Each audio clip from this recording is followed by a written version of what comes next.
Bonjour, je suis John Cagnol, professeur de mathématiques à Centrale Supélec. J'ai dirigé la conception du cursus ingénieur Centrale Supélec entre 2015 et 2018. Ça a été 3 ans de travail pendant lesquels on a positionné le cursus et on a également positionné les principes directeurs de mise en œuvre. Cette période nous a permis notamment dans toute une première phase d'interroger les entreprises, plus de 50 interviews avec des DRH, avec des opérationnels, avec des directeurs généraux, avec des centres de recherche, avec des chasseurs de tête. Plus de 750 anciens élèves ont été interviewés également à travers les associations qu'on tient à remercier.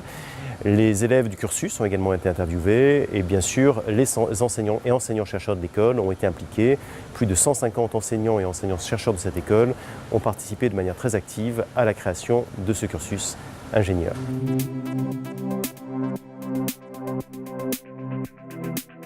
Le positionnement du cursus ingénieur Centrale Supélec est de former des ingénieurs entrepreneurs de haut niveau scientifique. Alors chaque terme a son importance. Ingénieur avec notamment la maîtrise des sciences et des techniques. C'est la première qualité d'un ingénieur, maîtriser la science et la technique. Et pour nos ingénieurs Centrale Supélec, qui sont des ingénieurs de très haut niveau, il faut maîtriser la conceptualisation et l'abstraction. Ce sont des compétences extrêmement importantes. Il faut notamment maîtriser ces compétences de science, de technique, d'abstraction, de conceptualisation pour pouvoir appréhender les systèmes complexes, c'est-à-dire des systèmes pour lesquels l'analyse de chaque partie du système indépendamment est insuffisante pour décrire et comprendre le système dans son ensemble. Il faut donc pouvoir analyser le système avec toutes ses rétroactions, toutes ses interactions, les émergences éventuellement de ce système, et ça nécessite d'avoir un bagage scientifique de très haut niveau. Nous formons également des personnes qui se réalisent dans l'action, des personnes qui prennent des initiatives, des personnes qui sont des leaders d'un groupe de leurs pairs ou simplement des personnes qui vont faire interagir, faire travailler ensemble plusieurs personnes de corps de métiers différents. Nous formons des chefs d'orchestre. Nous formons des chefs d'orchestre qui vont faire une symphonie composée de différents instruments. Ils ne vont pas maîtriser chacun des instruments, mais vous le savez, les chefs d'orchestre jouent toujours très bien d'un instrument. Et donc nous nous attendons à ce que les ingénieurs que l'on forme aient approfondi de manière très importante au moins un secteur scientifique. Ce sont également des personnes qui vont être très à l'aise à l'international. Les problèmes se posent à l'échelle mondiale. Et même si on reste en France, les problèmes que l'on aura à traiter seront en interaction avec toutes les parties du monde. Il faut donc des ingénieurs qui soient multiculturels, soient internationaux, se soient expatriés pendant leur formation notamment, et peut-être ils le feront également après. Et donc nous avons besoin de former ces ingénieurs, sans parler bien sûr, c'est une évidence, de la maîtrise de l'anglais qui, dans le nouveau cursus, ingénieur Centrale Supélec, sera au niveau C1+. Et puis, nous avons des ingénieurs qui doivent être à l'aise avec les mutations, en particulier la mutation numérique, mais de manière générale, être en mesure de capitaliser sur les disruptions, de manière à créer de la valeur, de manière à positionner les produits, les services, leur recherche éventuellement. Ça, c'est également une qualité importante des ingénieurs Centrale Supélec. Et enfin, last but not least, des ingénieurs humanistes qui sont dans la tradition de Centrale et de Supélec.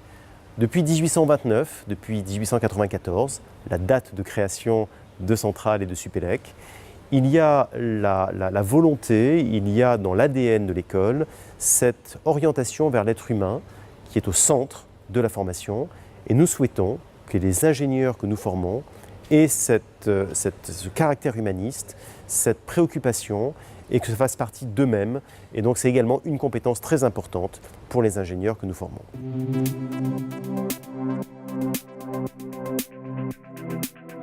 Alors ce positionnement dont je viens de vous parler se traduit en compétences et nous avons notamment 9 compétences majeures.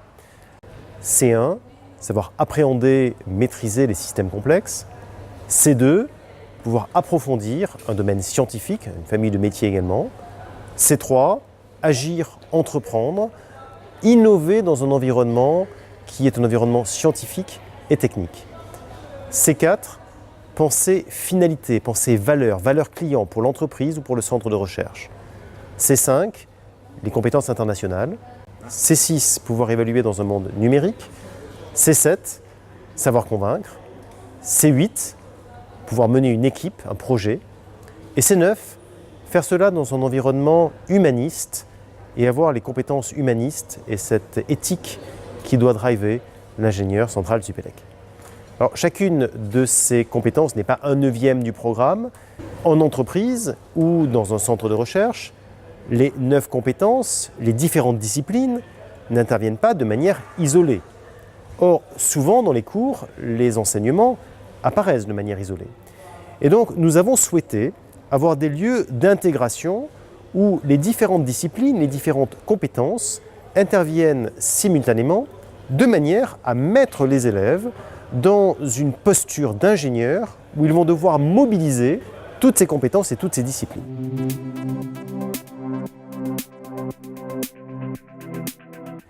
Nous avons également défini les principes généraux de mise en œuvre qui se traduisent dans une organisation du cursus. Le cursus est organisé en 3 ans.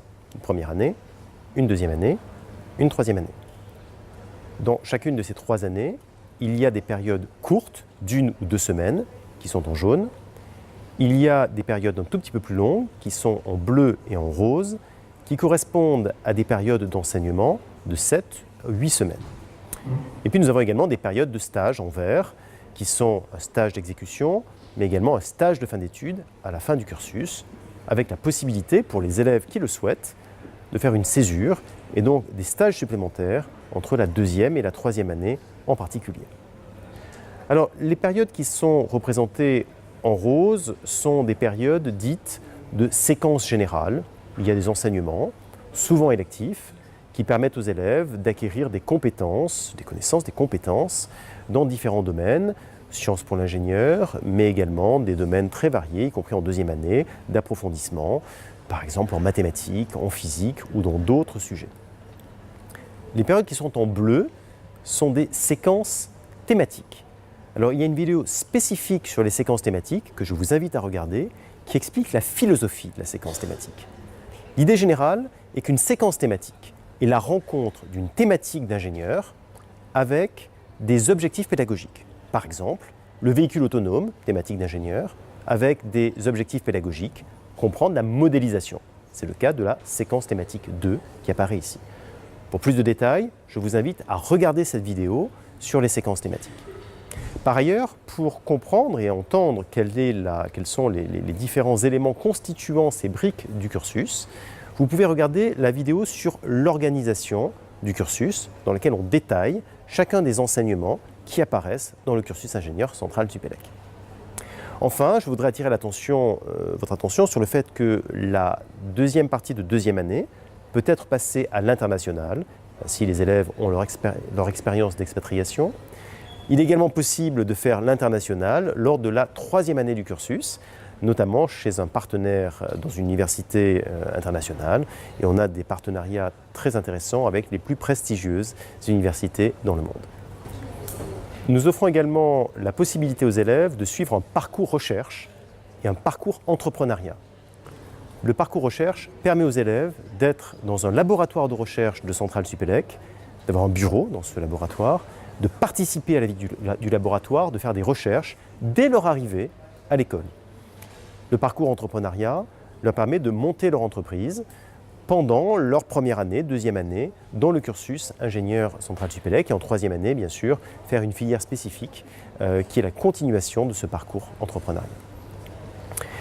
Il y a également la possibilité de faire la 2e année et ou la 3e année sur notre campus de Rennes ou sur notre campus de Metz, ainsi que la 3e année dans une école du groupe des écoles centrales, où il est donc possible de prendre une option et une filière qui n'est pas offerte à Centrale Supélec sur le campus de Paris-Saclay à Rennes ou à Metz, mais qui est choisie par les élèves dans un autre campus.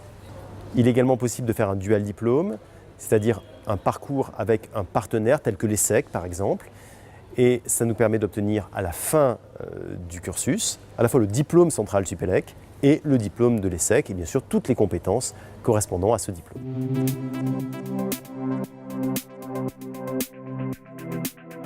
Les dominantes représentent les secteurs scientifiques importants pour Centrale Supélec. Ce sont notamment les secteurs dans lesquels les élèves seront amenés à approfondir en cours de troisième année. Mais les dominantes, c'est également ce qui va piloter les séquences thématiques en première et deuxième année. Donc la troisième année, d'une certaine manière, percole en première et deuxième année à travers les séquences thématiques. Il y a 8 dominantes: énergie, vivant, santé, environnement, mathématiques, data science, grand système en interaction, système communicant et objets connectés, informatique et numérique, construction, ville et transport, et physique et nanotechnologie. Les élèves choisiront donc une dominante en troisième année. Mais dès la première et deuxième année, ils ont eu l'opportunité de découvrir ces dominantes à travers les séquences thématiques. En outre, en troisième année, ils choisiront d'approfondir une dominante. Donc la dominante va même être segmentée en sous-dominantes d'une certaine manière, ce qu'on appelle une mention. Et ils auront donc à choisir également une mention. Voici les mentions pour énergie, voici les mentions pour vivant, santé, environnement, voici les mentions pour mathématiques, data science, voici les mentions pour grand système en interaction, voici les mentions pour système communicant et objets connectés, voici les mentions pour informatique et numérique, les mentions pour construction, ville et transport, et enfin les mentions pour physique et nanotechnologie. Lorsqu'il y a un G entre crochets à côté du nom de la mention, c'est que la mention se déroule sur le campus de Paris-Saclay. Lorsque c'est un R, c'est à Rennes, et lorsque il y a un M, c'est à Metz. En plus du choix de dominante en troisième année et de mention, les élèves doivent faire un choix de filière métier, c'est-à-dire un métier dans lequel ils vont apprendre les codes du métier notamment. Ces métiers sont les suivants, il y en a 8: recherche, innovation, développement de produits et services, conception des systèmes complexes, transformation et conduite de projet, management des opérations, métier d'analyse et d'aide à la décision, vente et entrepreneuriat.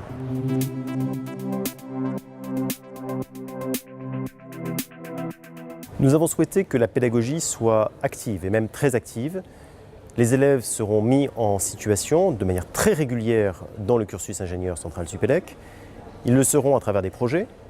Ils le seront également à travers les séquences thématiques et les enseignements d'intégration. Et je vous invite à regarder la vidéo sur les séquences thématiques pour comprendre quel est cet objet. Il est important que les élèves maîtrisent aussi bien la théorie que l'expérimentation. Les deux sont complémentaires et ne s'excluent pas. Il est également important que les élèves comprennent le sens de ce qu'ils font. Et les enseignements d'intégration, les séquences thématiques, leur permettent de mettre en application assez rapidement les enseignements, pour certains théoriques, qu'ils auront vus au cours du cursus. L'interdisciplinarité est un sujet extrêmement important, parce que les problèmes d'ingénieurs sont par essence interdisciplinaires, parce que les systèmes complexes appellent l'interdisciplinarité, et parce que notre positionnement, comme je l'ai expliqué tout à l'heure, c'est de faire des chefs d'orchestre, des personnes qui vont pouvoir appréhender un système complexe avec beaucoup de disciplines qui interviennent pour pouvoir le maîtriser et le comprendre. Et donc, nous allons mettre les élèves en situation de résoudre des problèmes multidisciplinaires, interdisciplinaires, et c'est notamment l'objectif des enseignements d'intégration qui vont intégrer plusieurs disciplines pour pouvoir résoudre un problème d'ingénieur. Et parmi ces disciplines, il y a d'ailleurs des sciences humaines et sociales, de l'économie et d'autres sujets qui interviennent au même titre que les sujets extrêmement scientifiques et techniques.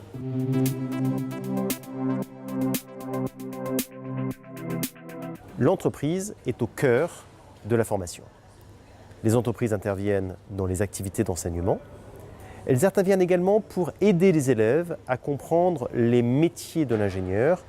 Souvent, les élèves qui arrivent à l'école ne savent pas ce qu'ils veulent faire en termes de métier d'ingénieur. Ils ne se sont pas posé la question ou simplement ils n'ont pas eu les réponses aux questions qui se sont posées. Il est donc de notre responsabilité d'aider les élèves à construire ce projet. Et cela se fait par des rencontres régulières avec les entreprises. Cela se fait par les séquences thématiques qui leur permettent de découvrir différents domaines de l'ingénieur, de manière à pouvoir faire un choix éclairé en troisième année de dominantes mentions et métiers, afin de pouvoir avoir un premier emploi qui correspond à leurs aspirations, étant entendu bien sûr que ce premier emploi ne va pas les enfermer dans un métier et dans un secteur, ils seront amenés à changer, à transposer d'ailleurs d'un secteur à un autre. C'est l'avis de l'ingénieur central Supélec, cette capacité à pouvoir appréhender des problèmes très variés, mais toujours au meilleur niveau. Le cursus central Supélec a été construit avec l'ensemble des enseignants et enseignants-chercheurs de Centrale Supélec. Nous avons interrogé les entreprises, nous avons interrogé les centres de recherche, nous avons interrogé les chasseurs de tête, nous avons repositionné ce cursus à travers une démarche de conception ab initio qui permet aux élèves qui vont suivre ce cursus d'être au meilleur niveau à leur sortie pour avoir un premier emploi et surtout une carrière tout à fait exceptionnelle.